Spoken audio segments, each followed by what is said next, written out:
Labor Day come and gone. This one was low-key. But many were home doing a little fix-up. Some washed their house windows. I've also heard reports of housewives who were busy doing a little gardening, and cash crops and flowers will be bearing and blooming in the coming weeks.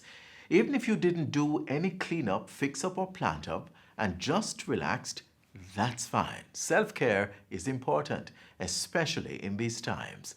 Speaking of time, the hurricane season starts on Monday. It is important to check your roof for any cracks or leaks and ensure to restock hurricane supplies such as food and emergency items. This is Jamaica Magazine, the show with the information you need to know. I'm Adrian Atkinson. Stay with us.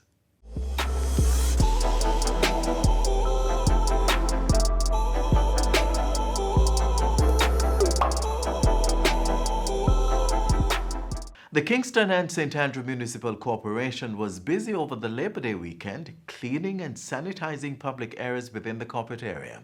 The sanitization project was done in partnership with the Caribbean Cement Company, Jamaica Premix Concrete and the Ministry of Culture, Gender, Entertainment and Sport. Let's see how the work progressed.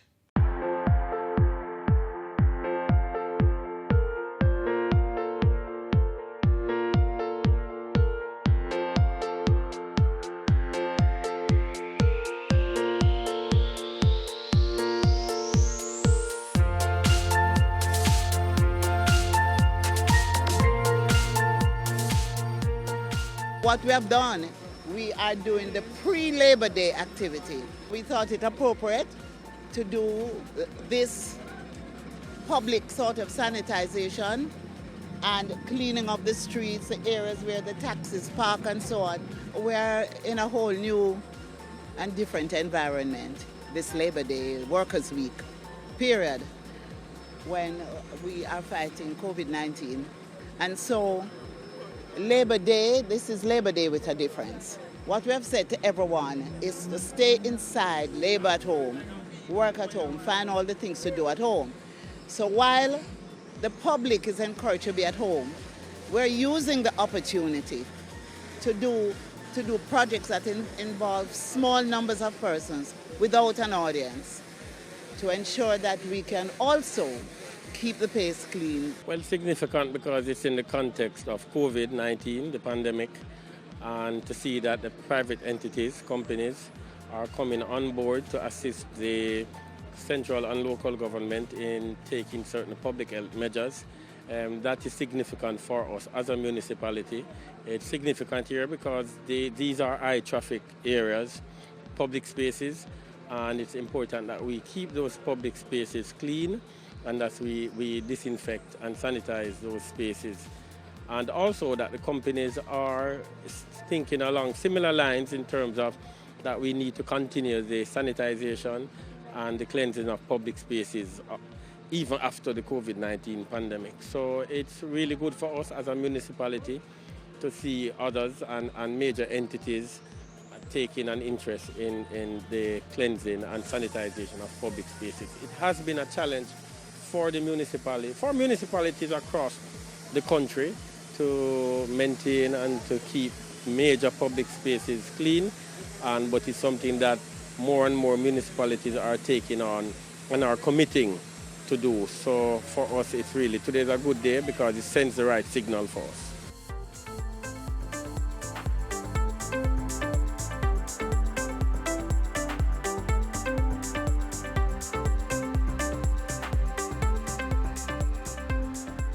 Cement Company and Premix, they have come on board and they offered to help us to sanitize the streets around Mandela Park, St. William Grant Park, Papine area. And I think it's an excellent move, and we really appreciate this offer from these two companies. We were approached by Carib Cement to assist with this cleaning exercise, which CMEX, the parent company of Carib Cement, has been conducting in several countries worldwide. Of course, we were glad for an opportunity to assist, and I think that this effort, although it is the first time it has been tried here, I would say has proven to be fairly successful in the sense that it shows that fairly large areas of public space can be sanitized fairly quickly and efficiently. I think that it has worked out quite well, and it is something that we definitely would like to continue to do over time to try to maintain the public spaces. It's a mixture of water and detergent and a foam additive because, as you know, the COVID-19 virus is killed by soap and water.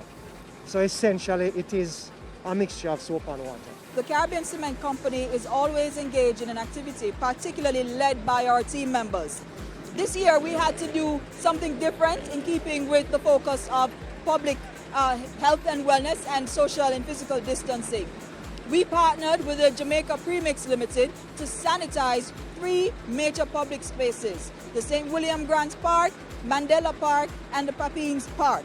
Now, what this involves is 3 large trucks which are usually used for cement mixing and construction, and we converted the use to fill those with soap and water and sanitation fluids in order to clean up those 3 areas. So that work is ongoing simultaneously, and we're very, very pleased to have had the support of the National Labour Day Committee, the police, the Kingston and St. Andrew Corporation, the NSWMA, and quite a number of important partners to make this happen.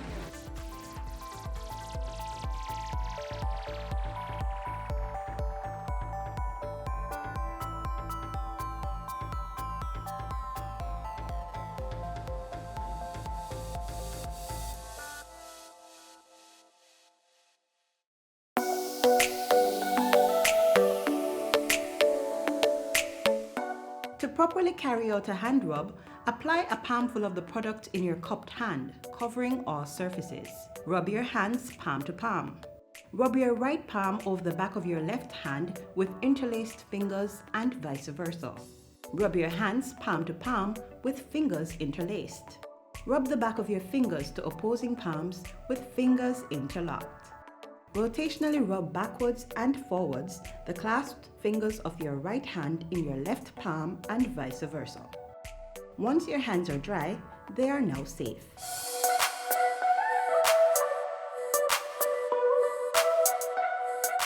The Custos of St. James, in partnership with the Tourism Enhancement Fund TEF, has embarked on a project to ensure users of the Charles Gordon Market in the parish own masks.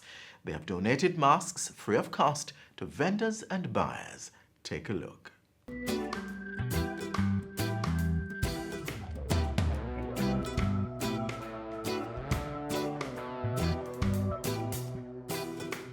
We know that there's a global pandemic. The COVID virus, COVID-19.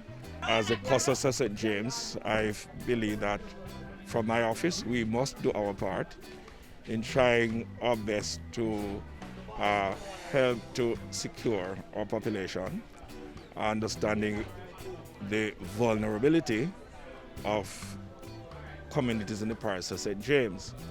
So what I'm doing today is to hand to persons in the marketplace, in Charles Gordon Market, a mask which is reusable. It is a 3-layer mask made to specification. It has fabric in the front, fabric in the back, and flannel or gauze, double layer in the middle. And so when the droplet comes, it can protect the persons, because what we observe is that more persons are wearing a handkerchief or a paper mask, which can only be used at once. We also observe that persons are using their hands to hold the mask in the front, which would suggest that there is a need for an increase in education, the educational process, so people can know exactly how to use a mask for their own benefit. We'd have distributed just over 450. We are hoping that we can distribute anywhere between 1,500 to 2,000 or more. We have someone manufacturing for us, and as soon as they are ready, we will do the distribution. I think I might have some to give to Cornwall Regional also. So I have reached out to sponsors, been able to do some masks. I trust we can do more when other persons come on board. We have like sponsors such as TEF. I want to say thanks to Pings because they were able to donate 3 rolls of materials to us. So it would have lessened the cost of manufacturing a whole lot. I appreciate it, I like that, because not everybody can afford masks. Mask is for $500, $350. How many people can find $350 to buy a mask and buy it? So when you hand out the mask, they will wear their mask. Understand? And they will know how serious they're to get along to protect themselves. So that is very good. I'm glad that's the first I'm wearing one.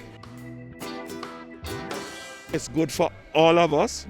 Some persons seem to be taking this thing lightly. My advice, my recommendation, the coronavirus, COVID-19 is a deadly thing, and people need to understand and to take the necessary precautions.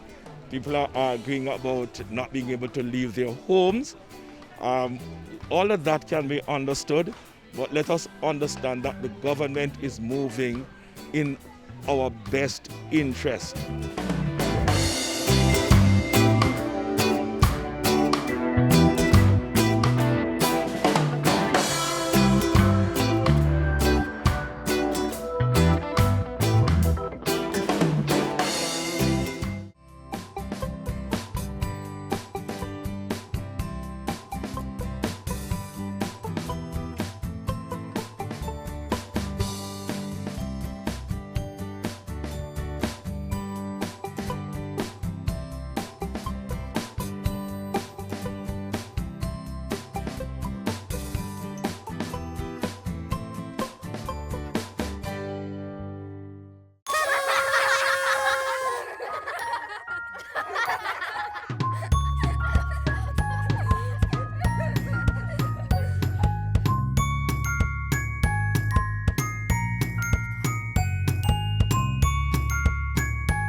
And I'll be showing you how I stay active. Let's go outside.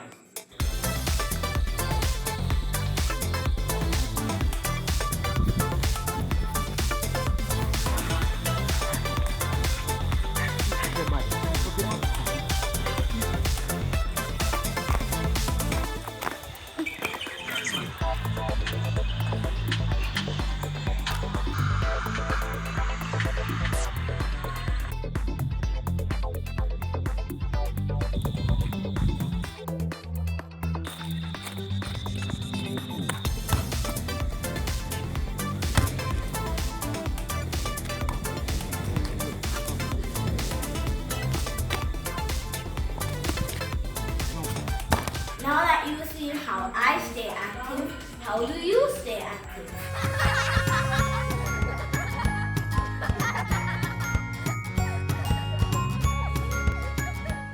Child Month is coming to a close. When it's gone, let's not forget that probably now more than before, our children need our guidance. Getting through this pandemic may be challenging for them. Some may not fully understand why this is happening and how to deal with withdrawal from friends, grandparents, and school. So listen, observe, and have those one-on-one talks. This is especially important for our special needs children. My name is Nadine Barrett, and my son is Lance Barrett. Lance is a child with intellectual disability, and he is also diagnosed with cerebral palsy.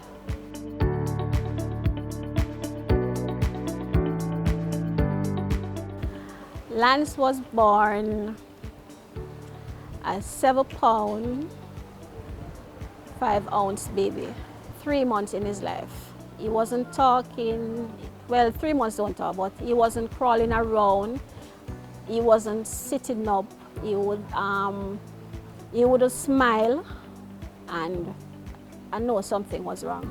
I can remember this one time, even to this day I spoke about it, tears come to my eye. A doctor came and she was like, "Mommy, this child not going to live to see two." But my motto is, I can do all things through Christ who strengthens me.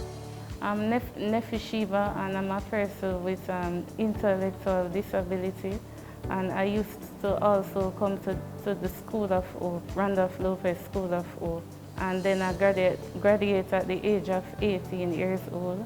But he keep on coming up by Jade to tell him that I can't get any work. And then after they call me and tell me that there's a position here for as a janitor work. First time when I just started, I used to think that I couldn't do the work before, but now I see that it's something that I can able to do, and like because it's use my hands is not really like using the brain. Intellectual disability is characterized by significant limitations in both intellectual functioning and in adaptive behavior. For instance, in communication, daily living, and social skills. The disability usually originates before the age of 18. One of the features of intellectual disability is that the persons will have below average IQ. Average IQ is about 100, right? Below average would be anywhere between 70 to 75 and below. Intellectual disability is diagnosed usually by a psychological assessment. This is inclusive of intelligence, adaptive or behavioral and educational tools done by a clinical educational psychologist. These tools are standardized instruments used specifically to identify levels in the areas of intellect and adaptive behavior. In addition, interviews with family and other relevant persons are done to elicit significant history and other data about functioning related to the persons being assessed. Intellectual disability must not be confused with mental disability. The important thing is that, and we have to be cognizant of, is that research says that almost 50% of the causes of intellectual disability are unknown. We don't know. Right up until today, I sit and wondered sometimes. It's like I tried to go back to the first time I remember that I was pregnant and what I did or what I didn't do, or what. There's nothing that I can think of. Intellectual disability is what they call an invisible disability. People tend to look for something physical. A lot of times there are no visible signs. And so parents tend to be in denial about the child not meeting the milestones, because they don't have a physical disability. So they tend to say, boy, nothing is wrong. Believe me, it was hard. It was really, really hard. Because having a child that was normal, my daughter, and then having Lance, and to hear that he has a disability, I was wondering, how am I going to cope? There is a perception that people with intellectual disability have no sense and they can't do things, so that's a myth. So intellectual disability is really just limitations in intellectual functioning. They will learn, but they will do it much slower.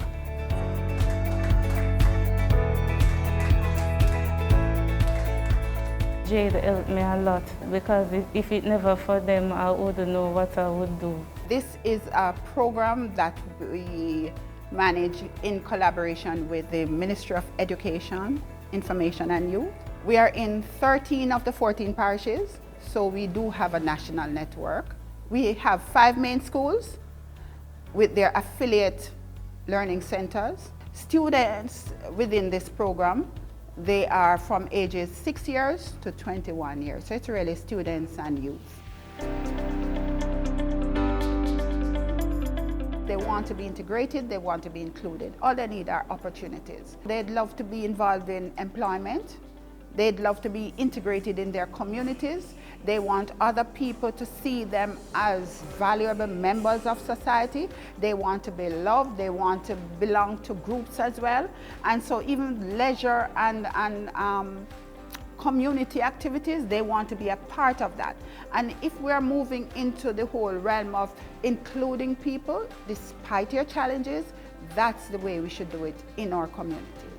You're not to always listen to what people say about a disability, because if you keep on saying that you have a disability, it's going to put you down, and it's going to make you downgrade yourself and say that you can't do anything for yourself in life. I look at Lance as a normal child. Before that anyway, I used to limit Lance in doing things. I stopped all of those. I allow Lance to come in the kitchen. He bakes, he cooks, he makes juice, he cuts up vegetables. So the only thing that he does not do at home or anywhere else is walk as yet. And I put it as yet because I still have hope for my child. Want more information on intellectual disability? Contact JADE. Their headquarters is at 7 Golding Avenue in Kingston. Also, you may call at 876-977-1118 or email jade@cwjamaica.com.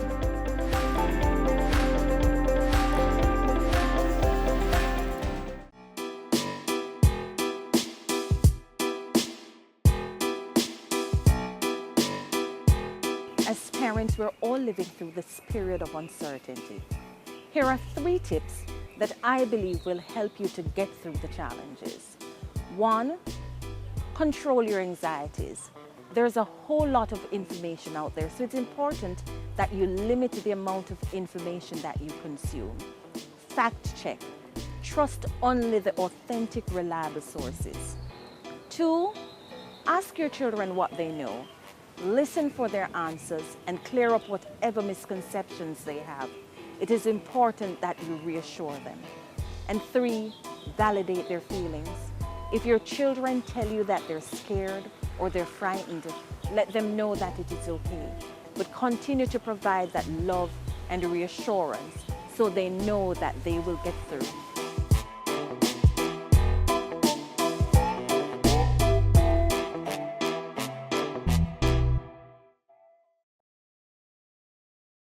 We're still with our children. Coming up, the inspiring story of a little girl who, with the support of her family and school, is propelling beyond expectations. Watch this and be encouraged.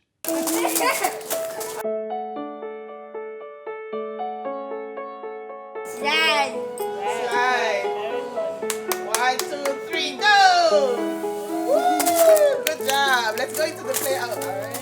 When she was about 6 months, I realized that she wasn't sitting up. She wasn't creeping. She wasn't making any attempts like that.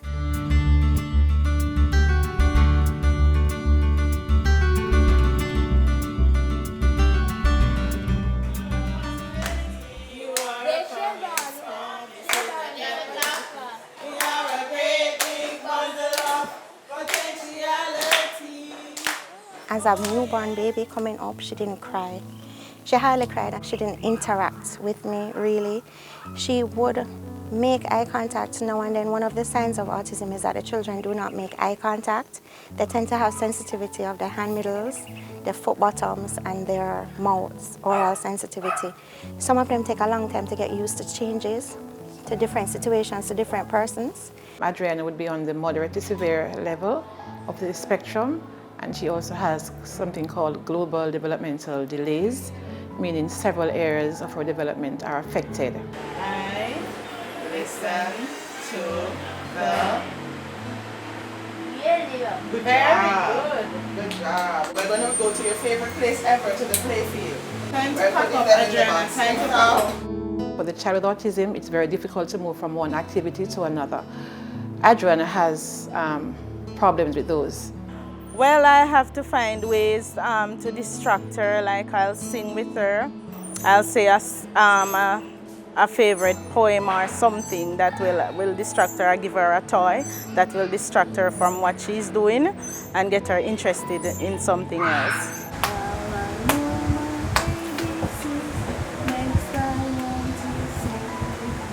Come, wait for your shoes. We have to put on your shoes to go to the play field. Come here. Come this way.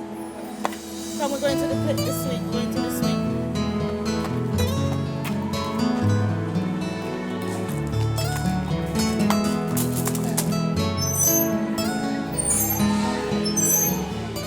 She likes to be actually free in her environment, and so any opportunity given, she'll be running away.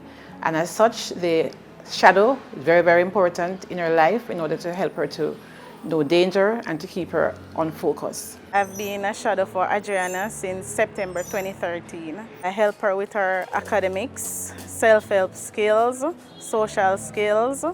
For instance, carrying her to the playground. In all areas, I watch her for the whole day that she's at school.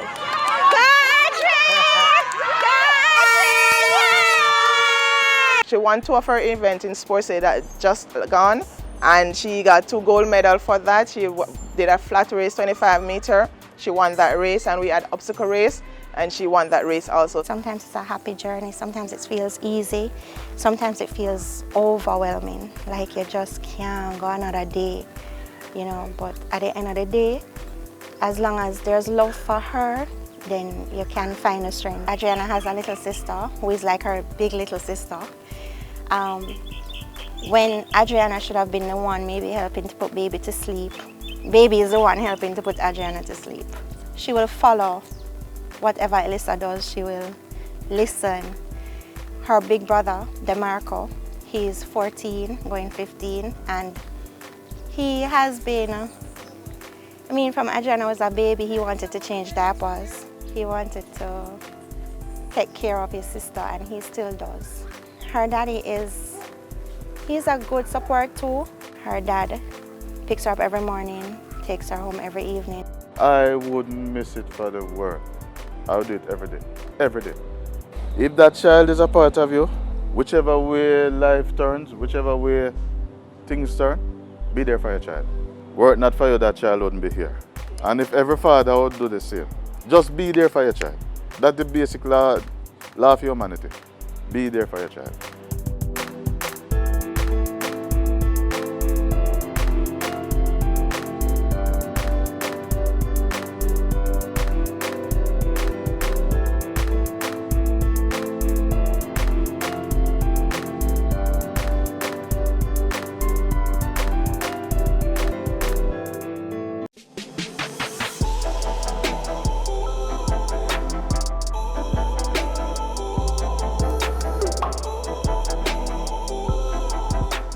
You've reached the final page of the magazine. Thanks so much for being with us on today's journey.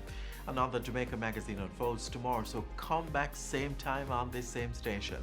Until then, click on our social media pages for more informative features. While there, please subscribe to our pages and channels so you can stay in the know.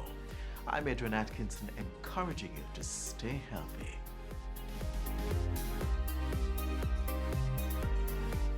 This has been a production of the Jamaica Information Service, the voice of Jamaica.